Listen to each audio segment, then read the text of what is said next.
ഡൽഹിയിൽ കെട്ടിടം തകർന്ന 3 പേർ മരിച്ചു. ദരിയാഗഞ്ചിലെ സദ്ഭാവന പാർക്കിലാണ് ഈ അപകടമുണ്ടായത്. 2 നില കെട്ടിടത്തിന്റെ ഒരു ഭാഗമാണ് തകർന്നത്.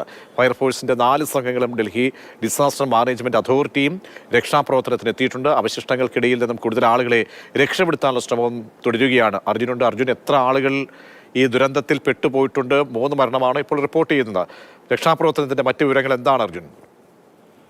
2-ലധികം ആളുകളെ കൂടി ഇനിയും രക്ഷപ്പെടുത്താനുണ്ടെന്നാണ് അവസാനമായി ലഭിച്ചിട്ടുള്ള വിവരം. 3 പേരെ ഇപ്പോൾ രക്ഷപ്പെടുത്തി, അതായത് അവശിഷ്ടങ്ങൾക്കിടയിൽ നിന്നും രക്ഷപ്പെടുത്തി ആശുപത്രിയിൽ പ്രവേശിപ്പിച്ചിട്ടുണ്ട്. ഇവരുടെ നില ഇപ്പോൾ തൃപ്തികരമാണെന്ന് കൂടി പറയുന്നു.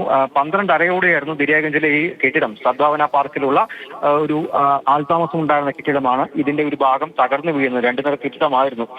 3 പേർ സംഭവ സ്ഥലത്ത് തന്നെ വെച്ച് മരിക്കുകയായിരുന്നു. അവർ പ്രദേശവാസികൾ തന്നെയാണ്. എങ്ങനെ സംഭവിച്ചു, ഈ കെട്ടിടത്തിന് കാലപ്പഴക്കമുണ്ടോ തുടങ്ങിയിട്ടുള്ള കാര്യങ്ങളെല്ലാം തന്നെ ഇപ്പോൾ സിവിൽ ബോഡി അന്വേഷിച്ചുകൊണ്ടിരിക്കുന്നുണ്ട്. കൂടുതൽ ഒരുപക്ഷെ നടപടികളും ഉണ്ടായേക്കും എന്നുള്ള കാര്യമാണ് നിലവിൽ അറിയാൻ സാധിക്കുന്നത്. എന്തായാലും ഇപ്പോൾ കണ്ടെത്താനുള്ള ആളുകളെ നേരത്തെ ഈ DDMയുടെ, അതായത് ഡൽഹി ഡിസാസ്റ്റർ മാനേജ്മെന്റ് അതോറിറ്റിയുടെ റിപ്പോർട്ടുകൾ പ്രകാരം 2-ലധികം ആളുകളെ കണ്ടെത്താനുണ്ട്. അവരെ തേടിയുള്ള അവശിഷ്ടങ്ങൾക്കിടയിലുള്ള പരിശോധനയാണ് ഇപ്പോൾ നടന്നുകൊണ്ടിരിക്കുന്നത്. 3 പേരെ രക്ഷപ്പെടുത്തി, അതും ഈ കൃത്യസമയത്ത് തന്നെ, അതായത് വിളിച്ച ഉടനെ തന്നെ ഫയർഫോഴ്സിന്റെ 4 സംഘങ്ങളും ഈ DDMയും പെട്ടെന്നെത്തി. പോലീസും നാട്ടുകാരും രക്ഷാപ്രവർത്തനത്തിൽ സഹായിച്ചു. അങ്ങനെ വളരെ വേഗത്തിലാക്കിയിട്ടാണ് 3 പേരെ പുറത്തേക്ക് വലിച്ചെടുത്ത് രക്ഷപ്പെടുത്താൻ സാധിച്ചത്. ബാക്കിയുള്ളവർക്ക് വേണ്ടി ഇപ്പോൾ തിരച്ചിൽ തുടർന്നുകൊണ്ടിരിക്കുന്നു.